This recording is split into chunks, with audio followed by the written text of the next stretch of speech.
ความฝันคิดว่าเจ้านั้นคืนมาก็นานแล้วนะเข็มเวลาจนนับบ่ได้เกือบเป็นเรื่องเล่ากาลครั้งหนึ่งในใจแต่บ่เคยเปลี่ยนไปยังอยู่ในใจเรื่อยมา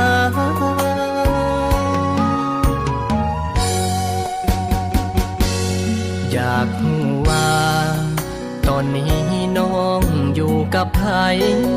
มีแล้วบ่คนหูใจเป็นจังใดคือบ่เห็นหน้านั่งเมื่อใจลอยคิดฮอดความหลังผ่านมาเมื่อข่าวเฮานั่งสบตาสัญญาว่าจะหากัน